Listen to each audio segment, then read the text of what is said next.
नमस्कार. आकाशम न्यूज चॅनलमध्ये आपल्या सर्वांचं स्वागत आहे. नरंगल येथील सांगवी व सावरगाव जाणाऱ्या रोडवरती पाणी साठलेले आहे आणि खूप मोठमोठे खड्डे पडलेले आहेत. चिखल आणि खड्ड्यांमधून मयत प्रेत घेऊन जात असताना खूप हाल होत आहेत. माननीय आमदार साहेब यांना कळवण्यात येते की लवकरात लवकर वारंवार प्रशासनाला कळवूनही याचा विचार करत नाहीत. गावकऱ्यांची विनंती आहे की रोड लवकरात लवकर दुरुस्ती करण्यात यावा. ताज्या बातम्या पाहण्यासाठी आकाशम या आमच्या न्यूज चॅनलला सबस्क्राइब करा. व्हिडिओ आवडल्यास व्हिडिओला लाईक आणि शेअरही करा.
बस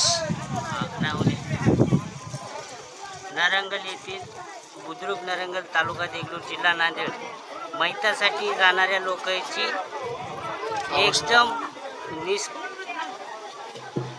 अशा चिखलामध्ये परिस्थिती आहे. माननीय जितेश अंतापूरकर साहेबांना विनंती आहे की या रोडाची दुरुस्ती करण्यात यावी.